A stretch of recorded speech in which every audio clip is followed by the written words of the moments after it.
And that is the pregnant pause. Hello, we are back. This is Late Night Parents. I am Ted Hicks. Across from me is none other than Rich Valdez.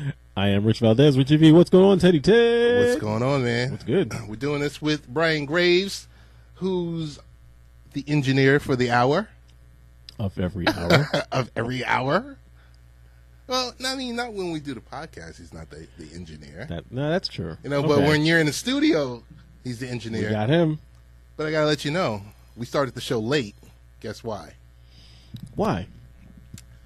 Well, no, not because of we were waiting for, the front door to be opened or any other reason that we could blame the station, I mean, I don't know if you know, Rich. This is the highest rated show on the station. Is it really? It really is. Honestly and truly. Honestly and truly, after speaking with Brian, yes, he did confirm. Well, he didn't deny. He didn't deny. He can neither confirm nor deny. That this is the highest rated show on the station. Well, you know who we have to thank for that, right? And we want to show, they need to show us some respect. We need to thank the listeners. We do. Thanks for listening to us. Thank you, listeners. And Brian for producing us and engineering us. Yes. And hopefully one day we'll have our pictures up in this studio. You know what I'm going to do? What are you going to do? I'm bringing the camera next week. Okay. We're taking a picture. Okay. Going to print it out. And it's going to be there the next Sunday. Right there. It's just going to show up. That's great. And let's see what happens. I mean, I don't know. Unless the man that picks up the checks has something. Who's providing the frame? Is that Mr. Jeff Lowe? That's Mr. Jeff Lowe. Oh, that's Mr. Jeff Lowe. It's always good to have the boss in the studio, kind of hovering around the watch to make sure, we follow all FCC laws and rules and restrictions and everything else like that. Yes. But I want to let you know, it's been nothing but a privilege and an honor to sit here across from you, Rich, and across from Brian, and across from Jeff. That's the preface usually for, but it's time for me to move on. Nah, never. Big shout out to AM 1240 WGBB, the home of our show. A lot of things going on. Hey, started the show late. Guess why? I left my house, Rich. Yep. And I usually do this trek in about 7 minutes. Does it take you that long these days? It takes me that long because I'm obeying the all of 7 minutes. I want to make sure I'm driving the right speed and everything else like that. Okay? So, number one, tonight I was greeted with traffic by the Nassau Coliseum. Who's performing? Kevin Hart. Ah, so I'm sure backed up everywhere. Backed up everywhere. I'm trying to veer over to my far left. Right. I'm in the far right because I usually just coast. So you were going to be that guy this time. I was going to be that guy. Trying to I was come across stopping 4 lanes of traffic. I'm telling you. And I'm telling people. I've got, doing all different hand signals like this. And you're being ignored. Out of the window, and it just didn't work. That's all right, Ted. We're here. We're online. We are on the air, on time. We started 2 minutes late. 2 minutes and 3 seconds late. A little more commercial got to play. And, but... Advertising. Hey, that's more money, right? Well, for the station. Yeah, okay. Well. How have you been doing? Been well. Just busy week. Enjoying the last of our short weeks at work. Ah, okay. But did a big barbecue thing yesterday for my graduating class. Oh, great! So that was fun. Great. So just what was the theme? In the backyard. It was just us. I don't go full tilt like my wife does. Okay. I'm just like, look, I did all the cooking. Never cooked for 20 people before. Cooked for 20. Grilled chicken and ribs and fried up fish and made salad. And before we are afforded with the opportunity to have our featured guest, Todd Vandenberg, on. The great Todd Vandenberg. And I can hear him laughing right now, even though the mic is silent. But now we know he is. I want to ask you. Yes. While you were cooking yesterday. Yes. Did you have to have a specific grill for pork eaters versus non-pork eaters? Well, I knew that. Well, no, I did not need to do that. Okay. Because those who were attending, who were of the Muslim faith are just not meat eaters, just wanted to do vegetarian. Great. So it made it very easy. I didn't have to separate utensils and all. I thought about it. I truly did. You have to. So no, that was easy. Fish is in the pot frying. Okay. Different containers and and it worked out great. Nice. So that was just a nice evening. Thanks, guys, for coming through. Those who were able to make it had a great time with you. The Dirty Dozen lives. In the queue, we have none other than featured guest Todd Vandenberg, writer of 12th Man Rising, which is part of the FanSided network. I'm not sure if FanSided is part of FanCred. FanCred is the newest, biggest thing. We will find out from Mr. Vandenberg. He's also the co-host of Cinema Savants, the Cinema Savants podcast that we always promote on this show, because I like listening to it, because I like hearing Todd's voice. The soothing voice of Todd. The soothing voice of Todd Vandenberg. Ladies and gentlemen. The dulcet tones. There it is. Friends and gentlemen. To the world. Indeed. The only. Indeed, it is the dulcet, soothing tones. And Richie, you're right. I was laughing really, really hard. I knew. It took me a couple minutes to recover from that because I almost had a coughing fit. Two things actually. I'm so awesome that you guys are the highest rated show on the network. That's you heard. Again, did you hear too? Confirmed or denied. But I'll go with it. You know what? I'll own it. Let's own it. After the show, I would suggest CNN, everyone call Brian Graves at 516-623-1240. Okay. Yes. Speak to Brian Graves. And say you listen to us. There you go. I was not told that I had to adhere to FCC regulations when I accepted the invitation. So, we can definitely producer. I better have the dump button ready. 5-second delay. Probably for the whole segment if he's wise. Oh my goodness. Well, Todd, it's so good to tag team up with you again. As always, in the past I've loved doing the Nikki X podcast and Absolutely. The now defunct Baseball, Beer, and Barbecue podcast. Remember it well. Yes, we do. Yes, we do. But let me tell you about the greatness of Todd. Uh-oh. This show, once it goes into archive mode, Rich, is going to be called Todd Saves America. I like that name. The takeoff of Pod Saves America.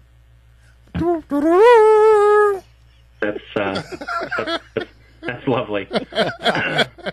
And I already thought we were in terrible shape. I didn't know it was up to me. Like, wow, it's over. Oh my goodness! Don't even wait for the midterms, folks. It's done. It's done.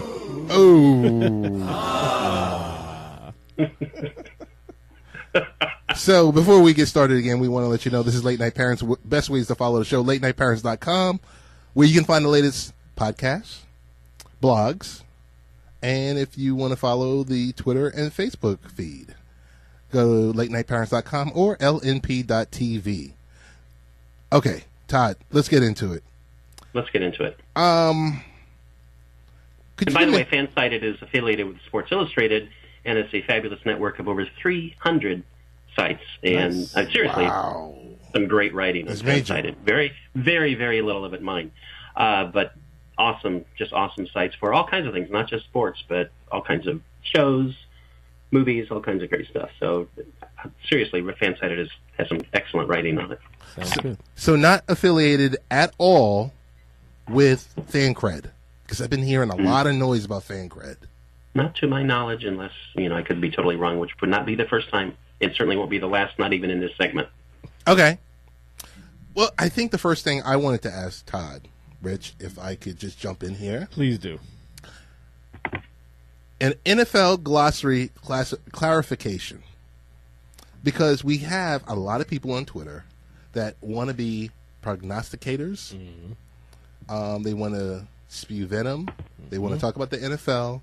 They want to talk about the players. They want to talk about contracts. They want to talk about people that are holding out, and then the people that are currently not signed. See, I don't know about you, but see, to me, looking at the description, this sounds like basic literacy.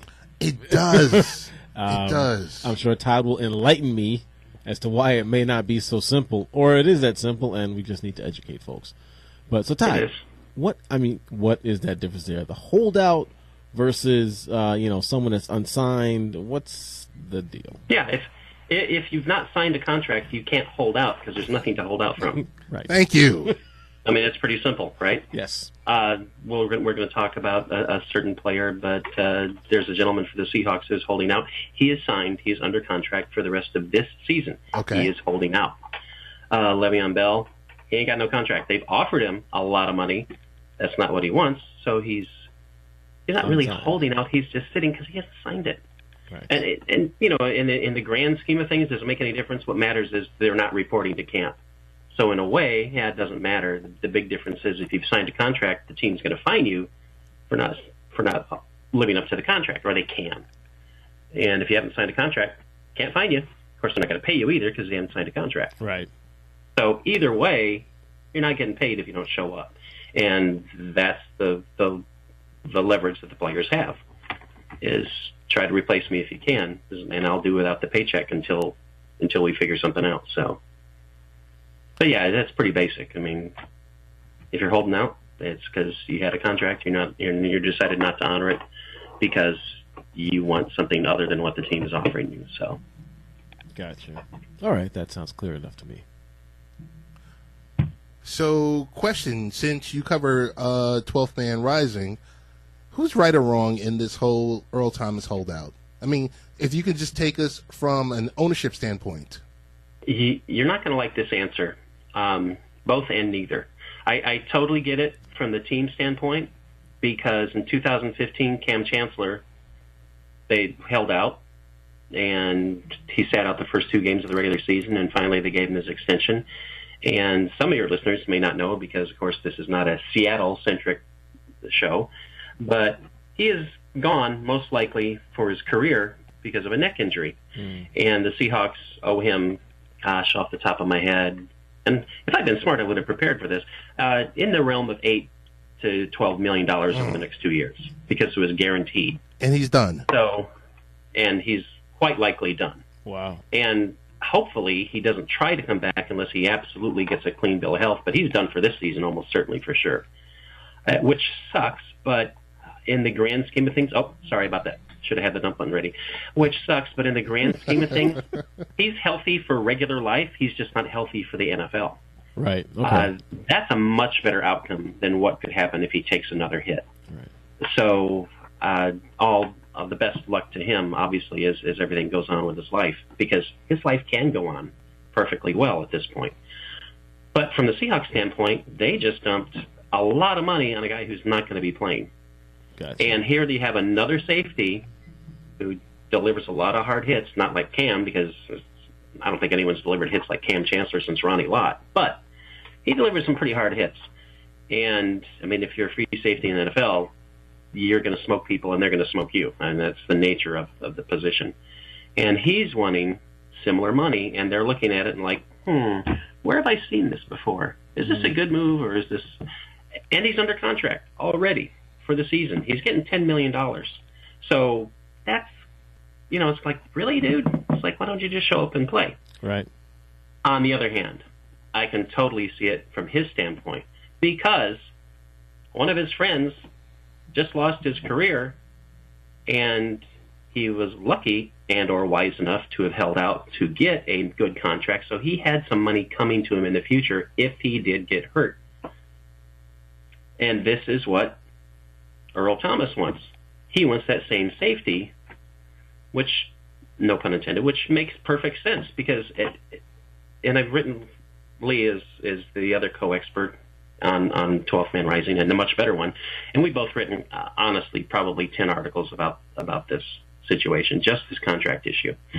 And both of us are pretty much really on the side of the player, Earl Thomas, because the lifespan of NFL players is really, really short, as you guys know and as the listeners know. Right. He has 1 year left on his contract, and if he gets hurt, because he was hurt a couple years ago, he could be done. And that's the end of the money. It makes sense that he wants to protect his family's future by getting more money, plus the fact, and this is an example I used, imagine that you are a sales rep, you're a plumber, you're a teacher, whatever, but you're like the best in your entire company, absolutely the best. And you're actually one of the best in the industry. There's industry awards every year, and there's only one other guy in the entire industry that wins the best whatever of the year. Usually it's you, and if it's not you, it's him. Well, in this case, it's Eric Berry. He's the only other safety that really stands up year after year for the entire length of Earl Thomas's contract, in my mind. And now, all of a sudden, there's 6 other guys that are getting more money than Earl Thomas in the league. Total money. Including a rookie who has never played it down. Now, of course, that's just the nature of professional sports. Earl knows that. On the other hand, Earl knows he's worth a lot more than these other guys. He wants to be paid the similar money to Eric Berry. He wants $14, $15 million a year, not $10 million a year. He's worth it. And the Seahawks, on the other hand, they're looking at it from the business standpoint. And so it's hard for me to say which one. Neither one is wrong. They both have their viewpoint. They're both more valid, but I'm always going to side with the player because regardless of how much money they're making, they're still the working man. Right. They're making millions. The owners are making hundreds of millions, if not billions. So I'm not going to side with someone who is signing the paycheck generally because they can afford to do what they want to do. Yeah. And granted, in the NFL, there's a whole thing with of course, there's contract, there's caps, there's total money you can spend, and yeah, we all get that. But still, I mean, this guy is looking to protect his future. So I'm going to side with Earl Thomas on it. So if you're Earl Thomas, you take the chance and get back on the field after you heal up. If I'm Earl Thomas, I'm going to hold out all through training camp because does he really need training camp? I mean, the rest of the team needs him there, but I'm going to hold out through that. And I'm going to realize that the team's not going to move because they're not. And that's the one issue is the team can replace Earl Thomas on the field. They're not going to be as good as Earl Thomas, but they can replace him on the field. He cannot replace that paycheck. Right. I don't care how many endorsements he's got. He's not going to replace that paycheck when they start holding game checks out. So I would be very shocked if he does not come back and plays for the contract that he currently has. And every once in a while there's a new article about, Earl Thomas is going to the Cowboys. Last thing is he's going to the Raiders. It's like they don't even have Khalil Mack under contract. They're not going to pay Earl Thomas to come in when they don't have Khalil Mack. It's like that's another joke. I don't think he's going to go anywhere because the Seahawks want value for him, and supposedly the Cowboys were talking about a 4th-round pick and an old Twinkie, and it's like that's not going to get him. So I don't think he'll be going anywhere other than eventually Seattle. All right, that's fair enough. Good answer. Good answer. So now I'm going to change up a little bit here since we are the media folks, right? We are media folks. Who do you think had the more robust media escape pod? So, after Game 1 in the NBA Finals with J.R. Smith and LeBron James, we had that whole debacle. And then there was Tom Brady with, reporters asking the question, tying it into the Amendola suspension with his trainer Guerrero. Who do you think had the better team behind him? LeBron definitely had the better escape pod. Absolutely. I mean, J.R. Smith is like, what's the score? What day is it? What is this, badminton? I mean, dude, that is like one of the all-time classic screw-ups. Right. And LeBron gets hammered, man. He gets hammered by the media. And compared to LeBron, Tom Brady is Teflon. I mean, nothing ever really sticks to Tom Brady, does it? No. Not as far as the image and the media and the rest of it. And LeBron, not so much the case, which really irritates me because LeBron is one of the greatest players ever. Hasn't appeared to have murdered anybody in his spare time, unlike some other players in different sports. I mean, he seems to be like an absolute great guy, and yet he constantly gets digs against him. So it was fortunate it's not fortunate because if J.R. Smith knew what was going on, they could have won that game, but at least he didn't have to take the heat for it because how could you possibly blame LeBron for anything when that happened. So, although I'm sure some people managed it, but yeah, definitely LeBron in that case. Gotcha. Okay. Got a question about the $137 million man, Jimmy G, out in San Francisco. He was recently identified, I think by TMZ, by hanging out with an adult movie actress. That's a 41-year-old adult movie actress. That's what bothers me about the story. Is like, hey, dude, 41? Like, that's what you're going for? I don't care what Jimmy G does, and I can understand the NFL because they want to promote themselves as this family-oriented, loving thing where people are paid to do their very best to knock another person's head off and completely ignore the fact that people have brain damage because they've been playing that sport. But they're very family-oriented, so they want to project a great image. I don't care that this happened, and it's unfortunate that he has to care. I get it because of, promoting the image that the NFL wants to promote, but I'm much more concerned that Jimmy G doesn't turn in. I mean, I'm not a 49ers fan at all because I like the Seahawks, but I'd be a lot more worried if he doesn't turn into the next Scott Mitchell or Brock Osweiler or something. I mean, gotcha. in limited duty, yeah, he's looked great, but let's see what he does with a whole season. I don't think he will. But that would be my concern, not who he's dating. Who cares if he's dating an adult movie actress? The president does, and he's married. Yeah, how about that? If you're gonna really hammer somebody for something, maybe you should do that. At least he didn't have his lawyer try to pay her off with $125,000 or $160,000, depending on which adult actress or dancer, whatever that he's dating. And allegedly, in cash or a check. Yeah, exactly. So it's absolutely ridiculous what's going on in the big picture. That this shouldn't be even. I'm sure the San Francisco Chronicle has their version of Page 6. It shouldn't have made that, let alone be in national media. It's stupid. Can someone get me a Coke, please?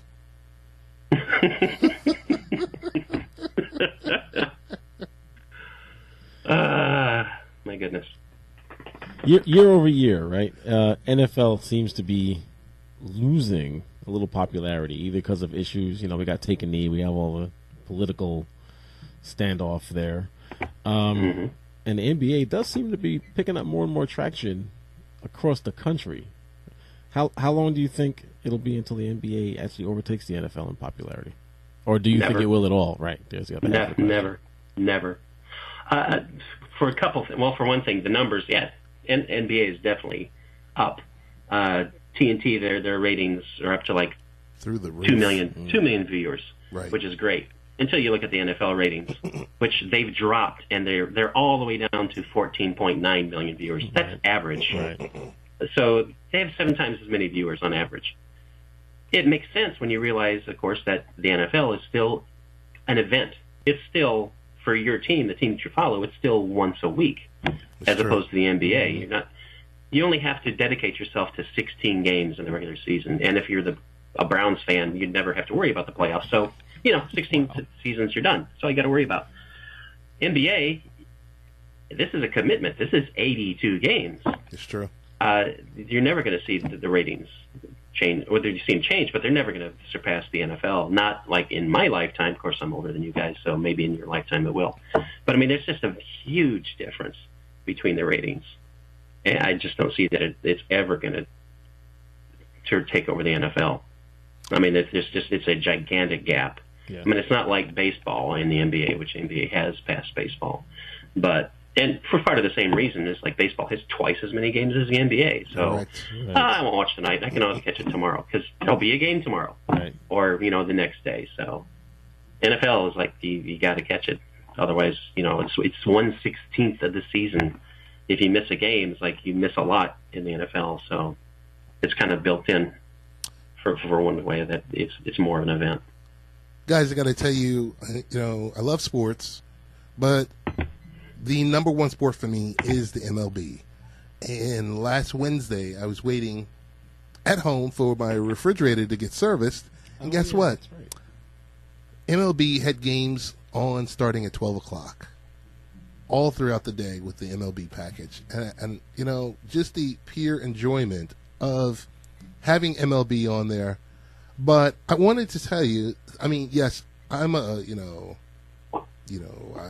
Todd and Lee and I used to call ourselves baseball purists. But when we talk about branding, we talk about the novice type fan. Todd, what's your take on the MLB's branding problem? Is it a Mike Trout problem, or is it an MLB problem? No, it's MLB. It's not the player's job to sell themselves. And Mike Trout is not the type of personality to sell himself anyway. I mean, if you're Reggie Jackson, it's like MLB doesn't have to go do any work. I mean, it's done. Or A-Rod, they have lived their lives selling themselves, which is great. But that's not their job. Their job is to play the game. It's MLB's job to promote them and to make them more popular and to make people want to see, wow, what's this guy going to do next? This guy's awesome. Part of it, again, it's not an event, and that makes it more difficult because, again, it's like that's a lot of time. Typical game is over 3 hours, 162 games. That's a lot of time. I mean, that's more than Game of Thrones, for God's sakes. There's a lot of time to devote to really investing yourself in watching your team that much. But yeah, baseball's got to do it. It's not up to the players. That's not their job. It's up to the league to do it, and I think they're doing a pretty good job compared to what they have done in the past.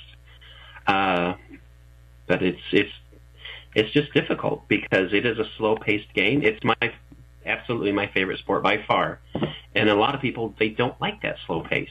I think it's awesome because when you're watching a game, especially if you're at the game, it gives you a chance to have a conversation with whoever you're with, and it becomes an experience even bigger than the game itself. And you can't do that with football. You can't do that with basketball. It's kind of like if you watched Field of Dreams and you liked it, you get it. And if you have never seen it or you watched it and you thought, well, I don't know what that was about, you're not going to get it. It almost goes back to, and I almost hate to blaspheme, but it almost goes back to Louis Armstrong's definition of jazz. If you have to ask, you don't know what it is. And if you don't know what the appeal of baseball is, and you've actually been to a game, you're probably never going to get it. So in a way, it's hard to market baseball because a big part of baseball it's been around for, gosh, what is it, 150 years as an organized institution, not just kids out on a sandlot. So it has a rich tradition. I mean, for the U.S., that's a heck of a long time. So they've got their work cut out for them. It's not easy to market something that has, in its nature, is overexposed. I mean, that's one of the things that people have been talking about. We talked about the NFL ratings dropping, and part of some people have said, well, it's because of overexposure, because they have Thursday night games and they have Sunday night games. And it's like, well, if you think the problem for NFL ratings is overexposure, try having 162 games a season. Right. So, I mean, it's never going to have gigantic ratings because it's not an event. There's no single game until you get to the playoffs that are win or die situations. And a lot of it, and I've always thought this, a lot of it is gambling. People are watching baseball for the gambling aspect, or watching football for the fantasy aspect, or the gambling aspect. You can't gamble in baseball. I mean, you can, and you can win a little money on it, but I mean, it's nothing like taking. Exactly. I mean, it's like, oh, I got Kershaw going tonight. Oh, and they're playing the interleague game. It's like, oh, this is awesome. They're playing the Royals. This is a lock. And then the Royals shell him for 6 runs in the first 2 innings, and he's gone. Not that actually happened, but it can happen in baseball, and it does happen in baseball.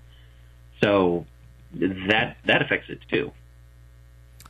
Hey, this is Late Night Parents. We're talking with none other than Todd Vandenberg of 12th Man Rising, and we're about to switch gears and talk with Todd Vandenberg of Cinema Savants.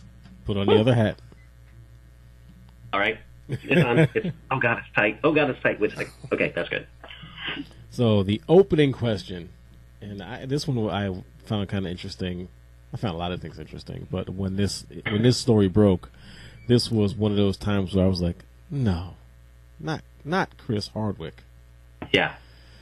So we've learned that AMC has reinstated Chris Hardwick, He's got his shows back, all except I believe there's still one in question. He had his own the show that was just named Talking, which was about to start its second season, but they haven't we haven't heard that they've made a decision about that yet. But the other shows, The Talking Dead, Talking After Dark, all the other shows that he has have been reinstated. What do you think? What do you think does this have any overarching meaning? What does this mean to you? What do you think it is? We've talked about the Me Too movement a lot on Cinema Savants. We've talked about, of course, you guys have talked about it on LMP quite a bit, and I've been lucky enough to talk with about you on the show too. And we've said that in a lot of cases, it almost seems like, oh my gosh, here's an accusation, we've got to do something now. Right. And absolutely that was the case with Chris Hardwick, because the accusation came out, and the next day, AMC is saying, well, he's not on the shows. Mm-hmm. In a day? Really? Right. Because one person made an accusation, and granted, in the vast majority of the cases, and I'll just call them the Me Too cases, it's one person making an accusation. There's no corroboration. It's just a he said, she said thing, mm-hmm. which is unfortunate. But in a lot of the cases, too, there are multiple she saids, which makes a big difference as well. There wasn't in this case. There wasn't any corroboration. And luckily, AMC decided to investigate, which is good. They didn't just decide, it's like, well, he's gone. Okay, we're done. We're done. They investigated and brought him back. The problem is this was a huge story when it happened, that he was taken off, and it's just kind of like a little blip that he's back. So his reputation is permanently damaged by this, mm-hmm. and he can't sue Chloe Dykstra, that's the ex that accused him of this. Right. Or, I mean, he can, but what would be the point of doing that? Sue her for defamation or libel or slander or whatever fits. All it's going to do is bring more attention back to it again. Right. He's not going to reinstate his... It's a lose-lose. As much as his reputation, yeah, it's already reinstated as much as it's going to be because he's back. And it sucks that this happened, because the next time someone comes out, well, the next time after the next thing we'll talk about, the next time something comes up after this next case, people are going to kind of wonder, it's like, I wonder if this is real or if she's just trying to get back at him, which apparently was the situation with Chris Hardwick. Right. She didn't do anybody any favors with this. Least of all, women who actually are victims, which I'm pretty sure is the case in 99.99 whatever percent of the cases where women are coming forward. So, all around, it damages the movement. Absolutely damaged his reputation. Damaged AMC's presence. Not that that's a big issue, but it damaged their presence at Comic-Con, because he's been there forever, since I think it started in like 1817, and he wasn't there this year. So a really unfortunate, that's not unfortunate, it's because it was deliberate. It's a really terrible thing, assuming that he is innocent, because that's still all we can do. But just an awful situation. Yeah, and to make it clear, it's a much worse situation in the 99.999% of the cases when the women actually have gone through this. But I really wish the parties who are responsible for the people in power that hire, who hire the people like Chris Hardwick, like AMC in this instance, I wish they would be more cautious and take a little bit of time to decide what to do. And I understand there's the issue of the public perception. I get that. But surely at some point the public will realize, it's like, well, let's get to the bottom of this, instead of, oh my gosh, we got to do something right now. Right. You can't have that snap. No snap judgments. I mean, and this is probably a case in a good way of the pendulum swinging back a little bit. Yeah. Let's face it, there is a thing called due process. Absolutely. And just because there's and I'm we all know we're all on the same page here, but just because there's an accusation doesn't mean it's true. Even though, like you say, there probably are 99% of the time, you still do have to follow through, investigate, and then act accordingly. And I'd like to hope that in this situation, justice was served, if you will. Exactly. So before I ask my next question, I wanted to make a comment on Harold Ford Jr. Name might not ring a bell. No, it doesn't. Okay. Harold Ford Jr.? Harold Ford Jr., former congressman of Tennessee, ran multiple terms, was interested in running for senator, but it was around the time Kirsten Gillibrand was being anointed as Hillary Clinton's replacement. Yep. I bring up that name because I don't know if you guys watch Morning Joe. I guess I'm one of the few, but he was a contributor on Morning Joe. Okay. He was a partner at Morgan Stanley. Okay. And was faculty at NYU. Okay. A Me Too issue came up, clipped from all engagements. What was there a follow-up? Was there an investigation, and were the accusations founded? I think that's still to be determined. Okay. But I think he's getting ready to make his return to TV. Okay. But it just shows you, it's like, okay, so we both earn. I mean, everyone on this in this room earns, and on the phone earns, right? But just imagine if it's unfounded, okay? There was no deed that was nefariously done. Right. We are the option to earn was taken away from us. Right. So what do you do? I think what Todd mentioned a few minutes ago when talking about Chris, and Chris obviously isn't going to take that option of suing for defamation, but he probably really doesn't have to anyway. Because, I believe he'll recover from this. Guy like you and me, we're screwed. Yeah, you gotta sue. Oh. Yeah, you gotta sue back. If you know you didn't do it, and this was a false accusation, and now it's costing you money for whatever the amount is. Absolutely. And gotcha. that is not against Me Too. That is, someone was found to have made a false accusation and it cost you. I mean, here was a person on 3 different engagements. They were all clipped. So let's see what happens. They were all clipped. So they wasted no time. No one said, "Oh, let's wait and see if this is true or not." Blah blah blah. They just said, "Nope, done." Guys doing 3 different jobs, making roughly $3 to $4 million a year. So let's see how it plays out. Right. So, question for Todd: after the James Gunn Twitter pedophilia fiasco, Ryan Johnson deleted 20,000 tweets.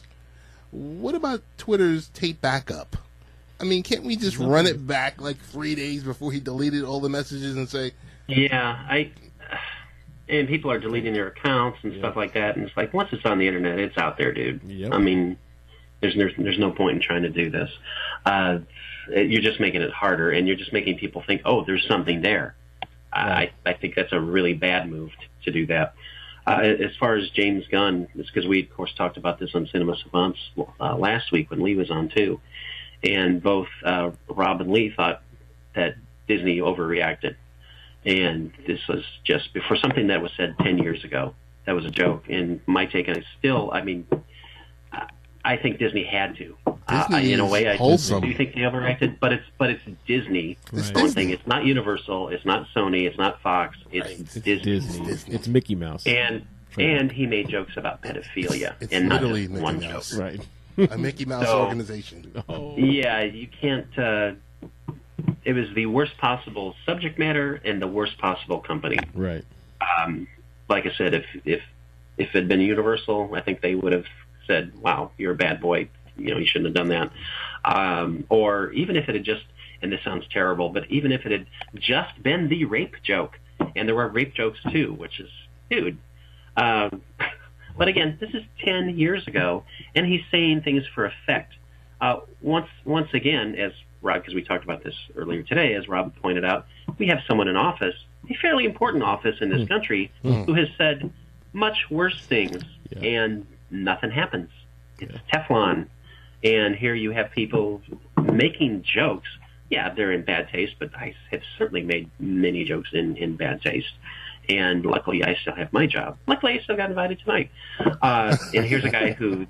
It's not like James Gunn is not going to get another job, right? Because he was removed from one next upcoming gig. He'll get another gig, right? Because he's proved to be a terrific director. And it's not like no one's going to touch him because of this. It's like there are some studios who probably will hire him specifically because of the notoriety, because that's how things work. It's like, oh, it's publicity. There's no such thing as bad publicity, blah, blah, blah. Well, in Disney's mind, there is. And I get it because of, like you said, it is the Mickey Mouse operation, and there's no rush to judgment here because it's there in black and white, and he admitted it. The difference is we're looking at it doesn't really matter what he said 10 years ago, especially when they're jokes. Well, to Disney, it did. To several cast members, they're outraged. They think it's ridiculous that he got fired. James Gunn himself, he says he gets it. He understands. And when he himself says it, I kind of have to go with him. 250,000 signatures in his support. Yeah. Okay. Which that's great. But at the same time, how many people are not going to go see it because, and this was all set up by some right-wing group because he's very liberal and not a fan of our president. So this is a targeted attempt to take him down, which for this one particular movie, they did. So nice work. Good for you. Kind of ironic that they missed the point that he's making jokes 10 years ago, and the man that they love so much is saying things about how he really feels, and that's okay. I don't quite understand how that works, but he says this stuff every day. Yeah, I'm not a criminal psychologist, so I'm probably never going to understand that. But it's very unfortunate for Gunn, but he will definitely be working again. But anyway, as far as the 250,000 signatures, you can probably get that many, that are just upset that he's directing the next one. I don't really care about petitions. I mean, to stay with the movies thing, and sorry to veer off, because I know you guys are on a tight timeline, but, there's a big uproar about, we have to have the Zack Snyder cut of Justice League because he was taken off the film, but the fanboys are dying, and they had, last I saw, like 180,000 signatures for the Zack Snyder cut, really? Which ain't ever going to happen because he was dismissed from the film. Why would Warner's want to do that? Right. But what really gets me is, like, you guys did see Batman v Superman, right? I mean, wasn't there enough Martha in Justice League for you? It's like, come on, that thing was atrocious.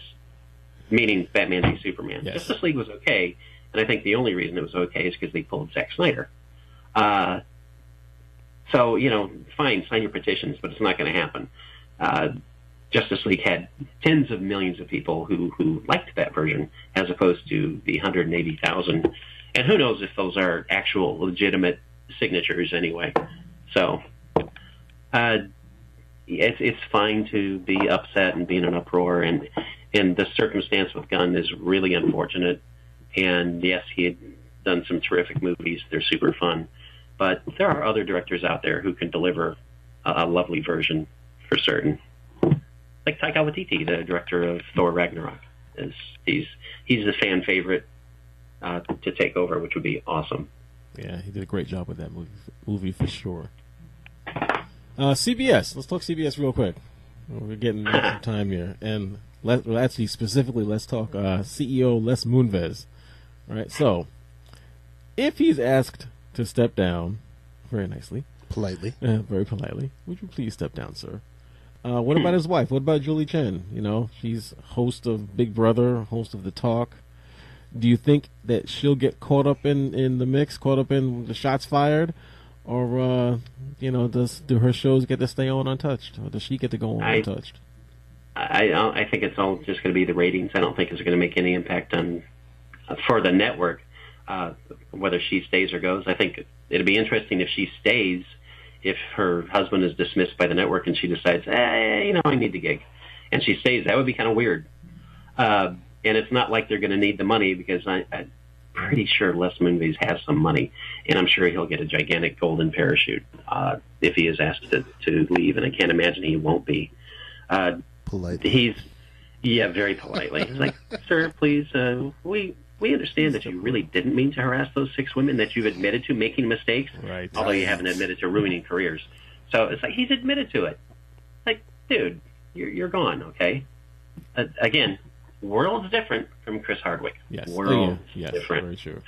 Yeah, Julie Chen, I I don't know. I mean, I would kind of, if I'm Les Moonves, I'd kind of hope that she would, out of loyalty, say, yeah, get another host and go to another network or do something. But as far as the network goes, there's no way they should hold, unless they really only gave those shows to her because he's the one who gave her the shows. Well, in that case, yeah, she could be gone.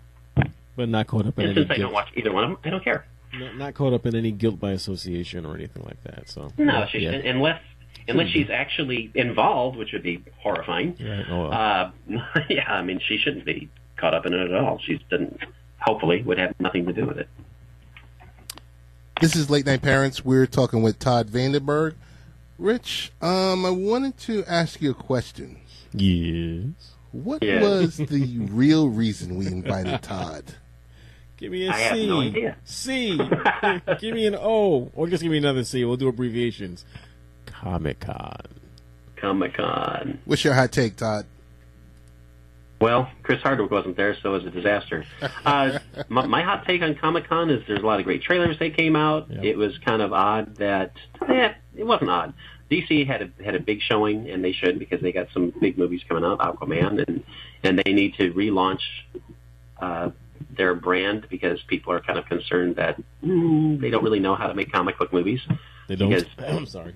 Yeah, they make better TV shows than they make comic book movies. You keep saying. And their TV shows are pretty good, and their animated movies are typically excellent, and then they typically go up to the plate and have a big whiff when they make a movie.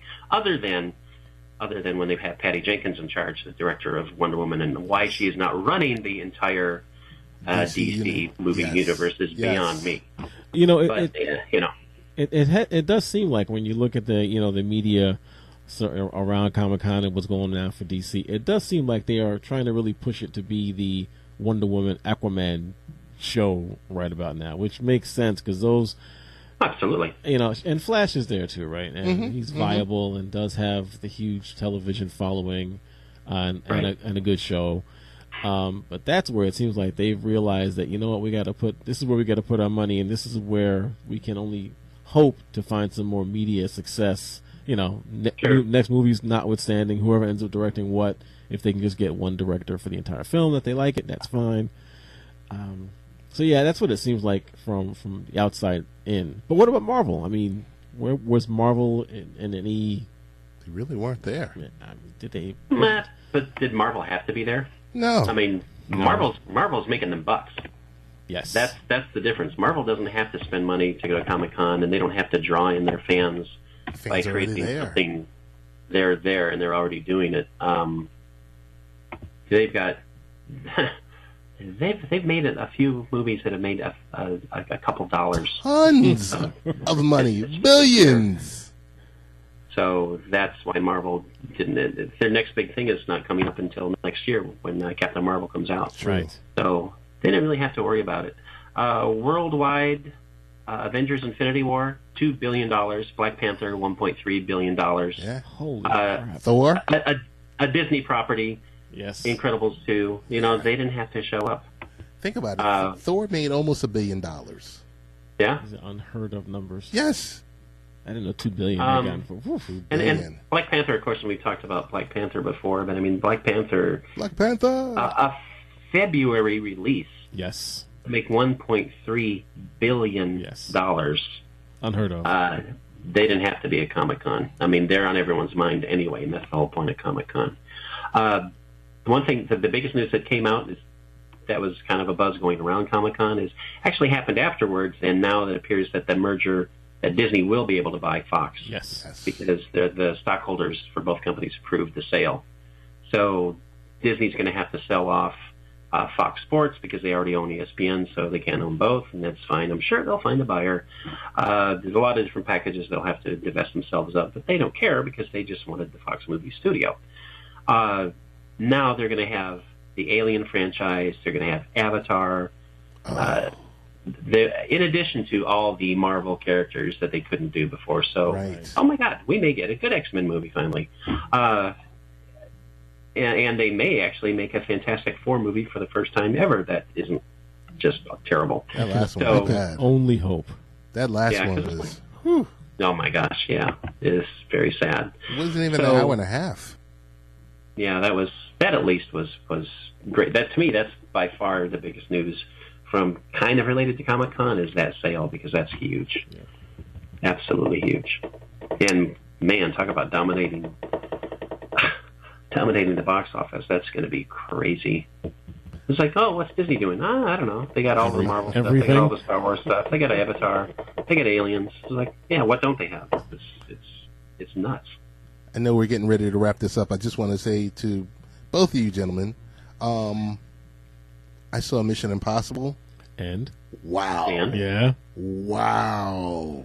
You will enjoy it. You know, I have to if you're a fan, you will enjoy it. I have enjoyed all of the Mission Impossible series so far. Some have been better than others, without doubt. This one, but I've enjoyed it. Hands down the best. As always, okay. See it as a matinee. Got it.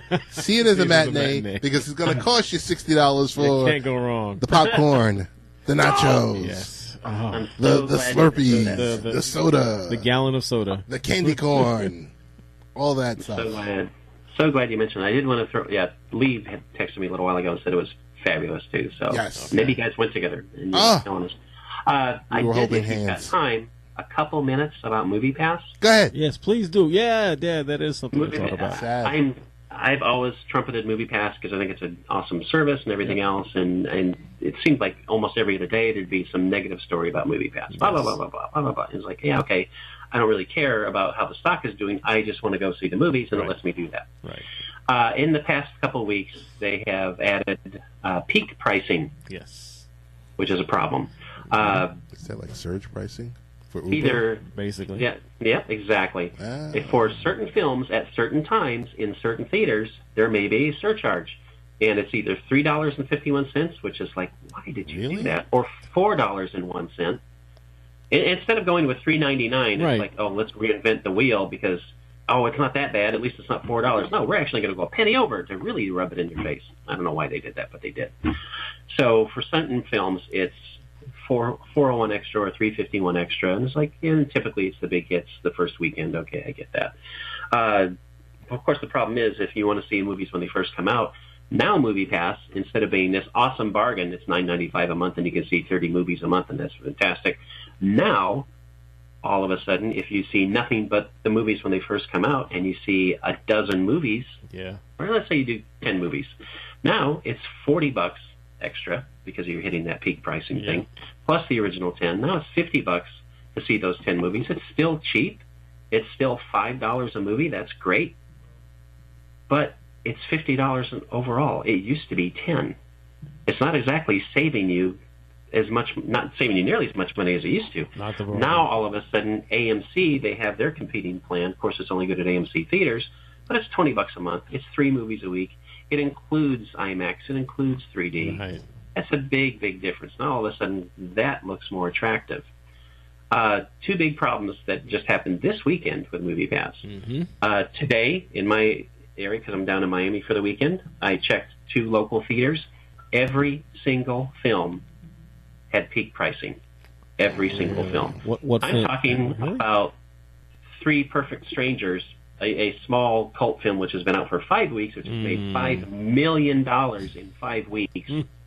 No one is lining up to see this movie. The 11:20 showing, as in AM, was peak pricing. Every screening, every movie, 2 different theaters.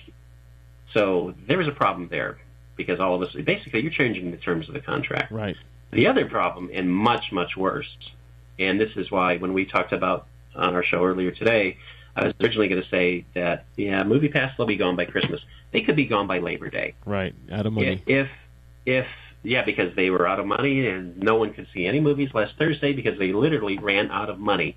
They had to borrow $5 million to pay the processors, the credit card processors. Right. Guess what movie you can't see this weekend with MoviePass? Mission Impossible. Mission Impossible. All right. Mission Impossible does not show up on the listings at all. Wow. It's not that it's peak pricing. It just does not show up. It is not an option. Obviously, you can pay your $10, $12, $15, whatever, and go 17. See it. They're not barring you from seeing it, but it's not included at all. If they're going to that point now, they're going to have a lot of really upset customers. Yeah. Because, hey, you promised me this, and there was nothing in the thing that, because they send out their new agreements all the time. They sent something about the peak pricing. It's like, oh, well, okay, if you click OK, and you have to if you want to keep using it, you're agreeing to this. They didn't send anything out about, you're not going to be able to see some movies. They released a statement saying that, but they didn't send out an agreement. At least I haven't gotten it. Hey, Todd, we got to wrap it up. But what's the best way that we could find your work? We can find you on social media, all the above. 12thmanrising.com for football, cinemasavants.com for the podcast on the movies, at the Unreal Todd on Twitter for occasion. And it's absolutely a pleasure to be with you guys, as always. Todd, thank you for a supersized show. Yep, and supersized segment. I'm going to close out with also movie related. I finally did get to see Ant-Man and the Wasp, and that was the perfect segue into Snap Apocalypse. Snapshare. It's over. Bye-bye. Later, guys. Have a good night. Good weekend. Bye.